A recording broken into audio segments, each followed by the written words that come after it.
कुंदन लाल सहगल का नाम हिंदी फिल्मों में एक बेमिसाल गायक के रूप में विख्यात है, लेकिन देवदास जैसी चंद फिल्मों में उम्दा अभिनय के कारण उनके प्रशंसक उन्हें हिंदी सिने जगत का पहला सुपरस्टार मानते हैं। 1930 और 40 के दशक की संगीतमय फिल्मों की ओर दर्शक उनके भावपूर्ण अभिनय और दिलकश गायकी के कारण खिंचे चले आते थे। सहगल का जन्म 11 अप्रैल 1904 को जम्मू में एक डोगरा परिवार में हुआ था। उनके पिता अमरचंद सहगल जम्मू और कश्मीर के महाराजा प्रताप सिंह के दरबार में तहसीलदार थे, जबकि उनकी मां केसरबाई सहगल एक गहरी धार्मिक हिंदू महिला थी, जिन्हें संगीत का बहुत शौक था।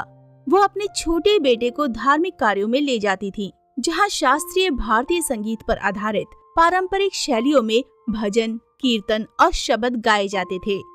सहगल 5 बच्चों में चौथे नंबर के थे।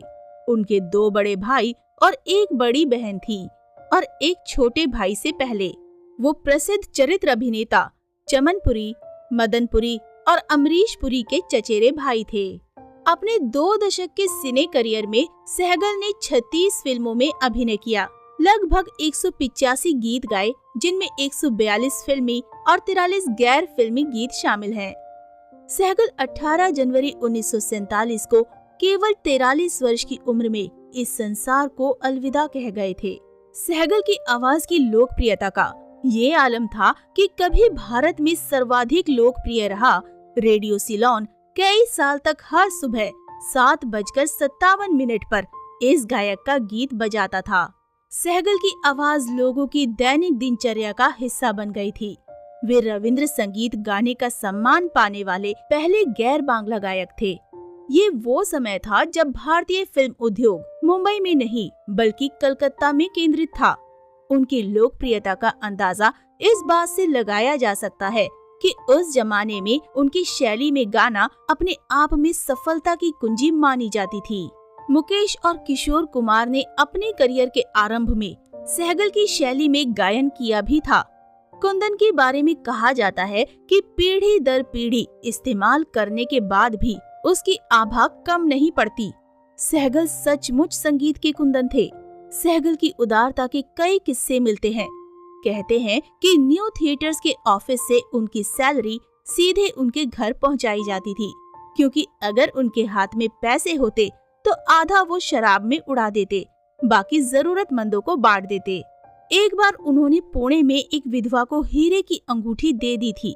सहगल बिना शराब पिए नहीं गाते थे। शाहजहां के दौरान नौशाद ने उनसे बिना शराब पिए गवाया और उसके बाद सहगल की जिद पर वही गाना शराब पिलाकर गवाया। बिना पिए वो ज्यादा अच्छा गा रहे थे। उन्होंने नौशाद से कहा, आप मेरी जिंदगी में पहले क्यों नहीं आए? अब तो बहुत देर हो गई। सहगल को खाना बनाने का बहुत शौक था। मुगलाई मीट डिश वो बहुत चाव से बनाते थे और स्टूडियो में ले जाकर साथियों को भी खिलाते थे। यही नहीं, आवाज की चिंता किए बगैर वो अचार, पकौड़े और तेलीय चीजें भी खाते थे। सिगरेट के भी जबरदस्त शौकीन थे। सहगल ने गालिब की करीब 20 गजलों को अपनी आवाज दी थी। गालिब से इसी मोहब्बत के कारण उन्होंने एक बार उनके मजार की मरम्मत करवाई थी।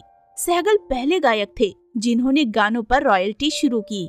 उस वक्त प्रचार और प्रसार की दिक्कतों के बावजूद Sri Lanka, Iran, Iraq, Indonesia, Afghanistan और फिजी में उनके गाने सुने जाते थे।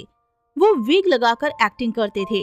अभिनेत्री कानन देवी ने अपनी आत्मकथा में लिखा है, साथी की शूटिंग के दौरान हवा के झोंके से उनकी विग उड़ गई और उनका गंजा सिर दिखने लगा, लेकिन सहगल अपनी धुन में मगन शॉट देते रहे। इस पर दर्शक हंस पड़े। सहगल झेपने की जगह लोगों के ठहाकों में शामिल हो गए। भारत रत्न सम्मानित लता मंगेशकर सहगल से बहुत प्रभावित थी कि कहा जाता है कि वो उनसे शादी करना चाहती थी। सहगल के निधन के बाद वो सहगल का स्केल चेंजर हारमोनियम अपने पास रखना चाहती थी, पर सहगल की बेटी ने उसे अपने पास रखते हुए सहगल की रतन जड़ित अंगूठी लता को दे दी थी। लता के पास आज भी वो निशानी है। सहगल के परिवार में उनकी पत्नी आशा रानी थी, जिनसे उन्होंने 1935 में शादी की थी। 3 बच्चे, 1 बेटा और 2 बेटियां, मदन मोहन, नीना और बीना, और एक गोद लिया हुआ बच्चा। उनके दिवंगत बड़े भाई की बेटी दुर्गेश नंदिनी, जिसे उन्होंने तब गोद लिया था जब वो अकेले थे। तो दोस्तों, अभी के लिए बस इतना ही। मिलते हैं अगली वीडियो में। तब तक आप सब अपना ध्यान रखिए। Bye bye.